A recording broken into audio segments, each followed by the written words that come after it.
ಇದು ಕಡಲೆ ಹಿಂಡಿ. ಸೊ ಕಡಲೆ ಹಿಂಡಿ ಇದನ್ನು ಅತಿಯಾಗಿ ಕೊಡಬಾರ್ದು, ಇದು ಕುರಿನ ಕೊಬ್ಸಕ್ಕೆ ಕೊಡೋದು ಯೂಶ್ವಲಿ. ಸೊ ನಮಗೆ ಸೆಲ್ಲಿಂಗ್ ಬಂದಿರೋವಂಥ ಕುರಿಗಳಿಗೆ ಕಡಲೆ ಹಿಂಡಿ ಕೊಡ್ತೀವಿ. ಏನಕ್ಕೆ ಅಂದರೆ ಅವು ಸ್ವಲ್ಪ ವೆಯ್ಟ್ ಇನ್ಕ್ರೀಸ್ ಆಗಬೇಕಲ್ಲ. ಸೊ ನಾವು ಹೆಣ್ಣನ್ನು ಬ್ರೀಡಿಂಗ್ ಟೈಮಲ್ಲಿ ವೆಯ್ಟ್ ಇನ್ಕ್ರೀಸ್ ಮಾಡ್ಕೊತೀವಿ.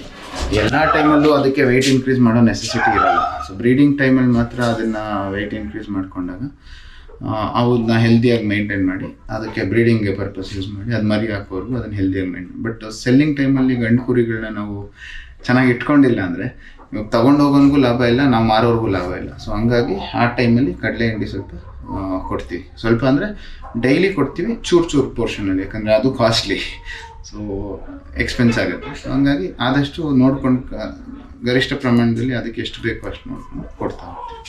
ಅದಕ್ಕೇನು ಡೈಲಿ ಮೆಜರ್ ಮಾಡಿ ಕೊಡೋದು ಅದೆಲ್ಲ ಏನಿರಲ್ಲ. ಅಪ್ರಾಕ್ಸಿಮೇಟ್ ನಮ್ಮದೊಂದು ಅಂದಾಜು ನೋಡಿಕೊಂಡು ಅದ್ರ ತಿನ್ನೋ ಕೆಪಾಸಿಟಿ ನೋಡಿಕೊಂಡು ಕೊಡ್ತೀವಿ. ಅದ್ರ ಜೊತೆಗೆ ಇದು ರವೆ ಬೂಸ ಮಿಕ್ಸ್ ಮಾಡ್ತೀವಿ. ಬಟ್ ತುಂಬ ಅತಿಯಾಗಿ ರವೆ ಬೂಸ ಕೊಟ್ಟರೆ ಬೇದಿ ಮಾಡ್ಕೊತವೆ. ಸೊ ರವೆ ಬೂಸ, ಚಕ್ಕೆ ಬೂಸ ಕೊಡ್ಬೋದು, ರವೆ ಬೂಸ ಅತಿಯಾಗಿ ಕೊಡೋಕ್ಕೆ ಹೋಗ್ಬೋದು, ರವೆ ಬೂಸ ಕಮ್ಮಿ ಕೊಡಬೇಕು.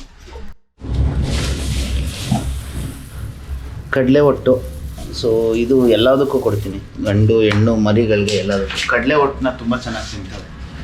ಸೊ ಬೆಳಗ್ಗೆ ಮಿಕ್ಸ್ ಮಾಡಿದಾಗ ಕಡಲೆ ಒಟ್ಟನ್ನು ಕೊಡ್ತೀನಿ. ಮೆಜರ್ಡ್ ಕ್ವಾಂಟಿಟಿ ಅಂತಲ್ಲ, ಅಪ್ರಾಕ್ಸಿಮೇಟ್ ನನ್ನ ಲೆಕ್ಕಾಚಾರಕ್ಕೆ ಎಲ್ಲ ಕುರಿಗೂ ನನ್ನ ಕೈಯಲ್ಲಿ ಹಿಡಿದ್ರೆ ಒಂದು ಇಡೀ ಒಂದೊಂದು ಕುರಿಗೆ ಬರಬೇಕು. ಮಿಕ್ಸ್ ಆಗಿ ಎಲ್ಲ ಫುಡ್ಡು ಒಂದೊಂದು ಕುರಿಗೆ ಒಂದೊಂದು ಇಡೀ ಬರೋ ಥರ ಕೊಡ್ತೀನಿ. ಸೊ ಇದ್ರ ಜೊತೆಗೆ ಜೋಳ ಕೊಡ್ತೀನಿ. ಜೋಳ ಎಲ್ಲೋ ಖಾಲಿ ಆಗಿದೆ ಜೋಳ ಅನಿಸುತ್ತೆ. ಗಂಡಕ್ಕೆ ಗೋಧಿ ಒಂಚೂರು ಮಿಕ್ಸ್ಚರ್ ಕೊಡ್ತೀನಿ.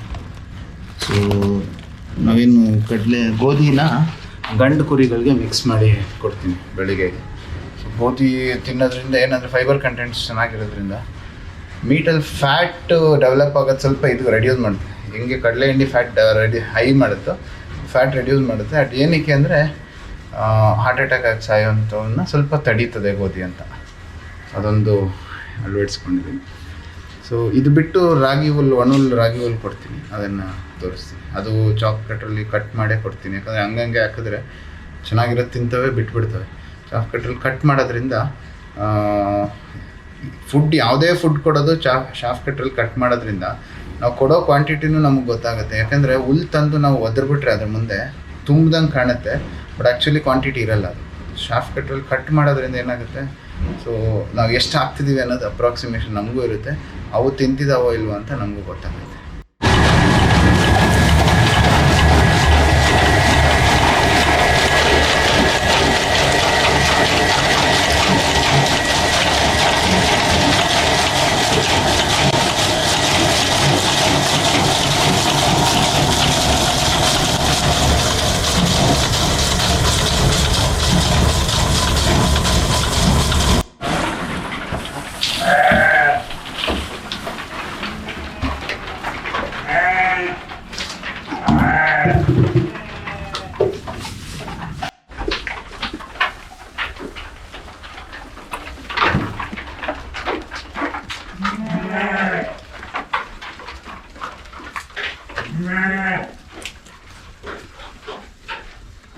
ಸೊ ಇದು ಮೇವು ನಾವು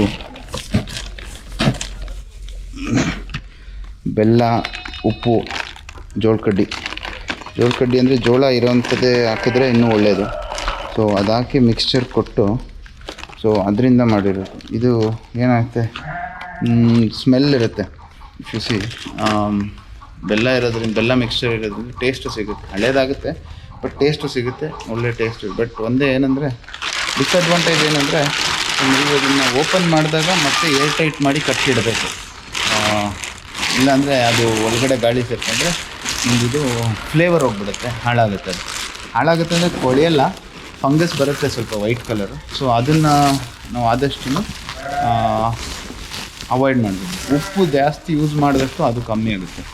ಸೊ ಆದಷ್ಟು ನಾವು ಓಪನ್ ಮಾಡ್ಕೊಂಡಾಗ ಒಂದು ಸ್ವಲ್ಪ ಮೇಲೆ ಲೈಟಾಗಿ ಉಪ್ಪು ಚೆಲ್ಕೊಂಡ್ರೆ ಅದು ಫಂಗಲ್ ಡೆವಲಪ್ ಆಗುತ್ತೆ, ಸ್ವಲ್ಪ ಅವಾಯ್ಡ್ ಆಗುತ್ತೆ. ಸೊ ಇವಾಗ ಈ ಬ್ಯಾಕ್ ಸೈಡ್ ನೋಡ್ತಾ ಇದ್ದೀರಾ, ಇದಕ್ಕೂ ಸ್ಮೆಲ್ ನೋಡಿದ್ರೆ ಡಿಫ್ರೆನ್ಸ್ ಇರುತ್ತೆ. ಏನಕ್ಕೆ ಅಂದರೆ ಇದರಲ್ಲಿ ಆ ಫ್ಲೇವರ್ ಆಚೆ ಬಂದಿರುತ್ತೆ ಹಾಗೆ. ಸೊ ಇದು ಇನ್ನೂ ಏರ್ ಟೈಟ್ ಇರೋದ್ರಿಂದ ಎಷ್ಟು ಏರ್ ಟೈಟ್ ಇಡ್ತೀವೋ ಅಷ್ಟು ಫ್ಲೇವರ್ ಚೆನ್ನಾಗಿರುತ್ತೆ, ಅಷ್ಟು ಚೆನ್ನಾಗಿ ತಿಂತವೆ, ವೇಸ್ಟ್ ಆಗಿ. ಸೊ ಯೂಶ್ವಲಿ ಹೇಳ್ತಾರೆ ಹುಳಿ ಬಂದುಬಿಟ್ಟಿರುತ್ತೆ ತಿಂದಾಗ ಬೇದಿ ಹೊಡೆಯುತ್ತೆ ಅಂತ. ನಿಜ, ಅದು ಸುಳ್ಳು ಅಂತ ಹೇಳಲ್ಲ ನಾನು. ಬಟ್ ಯಾವುದೇ ಒಂದು ಫುಡ್ ಪ್ರೊಸೀಜರ್ ನಾರ್ಮಲಾಗಿ ನಾವು ರಾಗಿ ಮುದ್ದೆ ತಿಂತಾ ಇರ್ತೀವಿ, ಸಡನ್ನಾಗಿ ಪರೋಟ ಏನೋ ತಿನ್ನೋಕ್ಕೆ ಶುರು ಮಾಡಿದಾಗ ನಮ್ಮಲ್ಲೂ ಆ ಬದಲಾವಣೆಗಳಿರುತ್ತೆ. ಅದೇ ಥರ ಪ್ರಾಣಿಗಳಲ್ಲೂ ಅಷ್ಟೇ. ಒಂದು ಫುಡ್ ಪ್ಯಾಟರ್ನಿಂದ ಇನ್ನೊಂದು ಫುಡ್ ಪ್ಯಾಟರ್ನ್ ಚೇಂಜ್ ಮಾಡಿದಾಗ ಸಡನ್ನಾಗಿ ಯಾವುದು ಶೈಲೇಜ್ ಅಂದ್ಬಿಟ್ಟು ಶೈಲೇಜ್ ತಂದಿದ ತಕ್ಷಣ ತಿನ್ನಿಸಿ ಅದು ಸೆಟ್ ಆಗೋಕ್ಕೆ ಒಂದು ವಾರ ಬೇಕಾಗುತ್ತೆ. ಆ ವಾರದಲ್ಲೇ ನಾವೇನು ಮಾಡ್ತೀವಿ, ಇದು ತಿಂತಾ ಇಲ್ಲ, ಇದರಿಂದ ಬೇದಿ ಆಗ್ತಿದೆ, ಫೇಲ್ಯೂರ್ ಆಯ್ತು ಫುಡ್ಡು ಅಂತೀವಿ. ಇದು ಕೋಲಾರ ಮದ್ದು ಅಂತಾರೆ. ನಾವು ಹೆಂಗೆ ಹಾಜ್ಮೂಲ ತಿಂತೀವಿ ಆ ಥರ ಇದನ್ನು ಆ್ಯಕ್ಚುಲಿ ಎಲ್ಲರೂ ಮಾಡಲ್ಲ. ಇದನ್ನು ನಾಟಿ ವೈದ್ಯ ಮಾಡ್ದಂಗೆ ಮಾಡ್ತಾರೆ. ಮೋಸ್ಟ್ ಆಫ್ ಕೆಲವೊಂದು ಹಳೆಯ ಮುಸ್ಲಿಂ ಜನಾಂಗಗಳು ಅದನ್ನು ಮಾಡ್ಕೊಂಬಂದಿದ್ದಾರೆ, ಅದನ್ನು ಉಳಿಸ್ಕೊಂಡಿದ್ದಾರೆ. ಸೊ ಅವರು ಇಲ್ಲಿ ಊರುಗಳಲ್ಲಿ ಬಂದು ಮಾರ್ತಾರೆ ಇದನ್ನು. ಇದು ಹಾಕೋದ್ರಿಂದ ಏನಾಗುತ್ತೆ, ಡೈಜೆಷನ್ ಕೆಪಾಸಿಟಿ ಜಾಸ್ತಿ ಆಗುತ್ತೆ. ಮತ್ತು ಹೊಟ್ಟೆಲ್ಲಿ ಏನಾದರೂ ಕಟ್ಕೊಂಡಿರೋದು ಆ ಥರ ಏನಾದರೂ ಇದ್ದರೆ ಅದು ಹೊರಗಡೆ ಅಂದರೆ ತೆಗೆದಾಕುತ್ತೆ. ಸೊ ಹಂಗಾಗಿ ಏನಾಗುತ್ತೆ, ಚೆನ್ನಾಗಿ ಊಟ ಮೇವು ತಿಂತಾರೆ. ಸೊ ಕೋಲಾರ ಮದ್ದು ಅಂತಾರೆ ನ್ಯಾಚುರಲ್ ನಾಟಿ ಸ್ಟೈಲಲ್ಲಿ. ಬಟ್ ಆ್ಯಕ್ಚುಲಿ ಟೇಸ್ಟ್ ಮಾಡೋಕ್ಕೆ ನೋಡಿದ್ರೆ ಅದು ನಮ್ಮ ಹಾಜ್ಮೂಲ ಟೇಸ್ಟ್ ಮಾಡ್ದಂಗೆ ಇರುತ್ತೆ. ಸೊ ಇದು ನಾಟಿ ವೈದ್ಯ.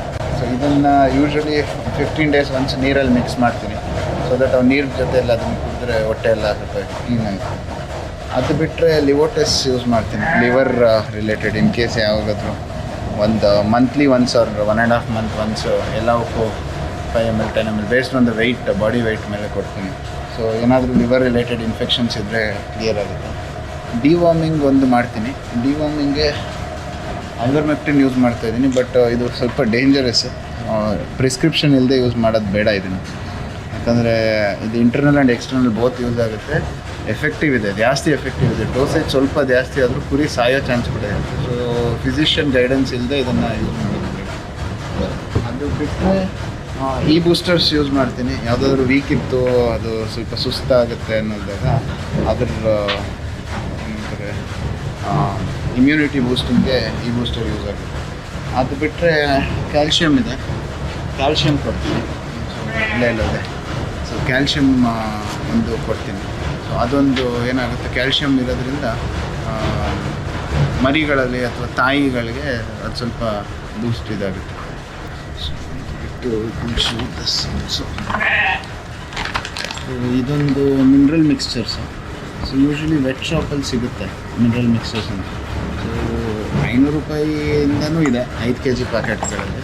ಸೊ ಇದನ್ನು ಜಸ್ಟ್ ಇಷ್ಟು ಕುರಿಗೆ ನಾನು ಮಾಡಿದಾಗ ಡೈಲಿ ಒಂದು ಇಡೀ ಅಥವಾ ಒಂದು ಬಾಕ್ಸೆ ಅಷ್ಟು ಮ್ಯಾಕ್ಸಿಮಮ್ ಯೂಸ್ ಮಾಡ್ತೀನಿ ಅಷ್ಟೇ. ಯಾಕಂದರೆ ಇದು ಸ್ವಲ್ಪ ಎಕ್ಸ್ಪೆನ್ಸಿವ್ ಇರೋದ್ರಿಂದ ಇನ್ವೆಸ್ಟ್ಮೆಂಟ್ ಜಾಸ್ತಿ ಆಗುತ್ತೆ. ಆದಷ್ಟು ಕಮ್ಮಿ ಉಪಯೋಗಿಸ್ಬೇಕು.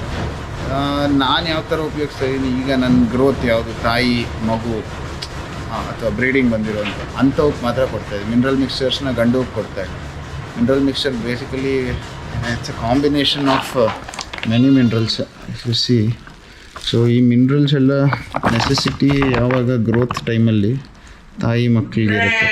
ಸೊ ಹಂಗಾಗಿ ನಾನು ಬರೀ ಆ ಟೈಮಲ್ಲಿ ಮಾತ್ರ ಯೂಸ್ ಮಾಡ್ತಾಯಿದ್ದೀನಿ ಮಿನರಲ್ ಮಿಕ್ಸ್ಚರ್ಸ್ನ. ಸೊ ತಕ್ಷಣಕ್ಕೆ ಇಷ್ಟು ಯೂಸ್ ಮಾಡ್ತಾಯಿದ್ದೀನಿ. ಮೊಳಕೆ ಕಾಳು ಕಟ್ಟಿ ಅದನ್ನು ಕೊಟ್ಟರೆ ಅದರಿಂದನೂ ಗ್ರೋತ್ ಚೆನ್ನಾಗಿರುತ್ತೆ ಅಂತಾರೆ. ಜೋಳ ಮೊಳಕೆ ಕಟ್ಟೋದು ಅಥವಾ ಬೇರೆ ಕಾಳು ಇನ್ವೆಸ್ಟ್ಮೆಂಟ್ಸ್ ಜಾಸ್ತಿ ಬರುತ್ತೆ. ಆದಷ್ಟು ಫುಡ್ಡಲ್ಲಿ ಇನ್ವೆಸ್ಟ್ಮೆಂಟ್ ಕಮ್ಮಿ ಮಾಡಿಕೊಂಡ್ರೆ ನಮ್ಗೆ ಲಾಭ ನೋಡ್ಬೋದು. ಇನ್ವೆಸ್ಟ್ಮೆಂಟ್ ಹೈ ಆದರೆ ರಿಟರ್ನ್ಸ್ ವಿಲ್ ಬಿ ಲೆಸ್.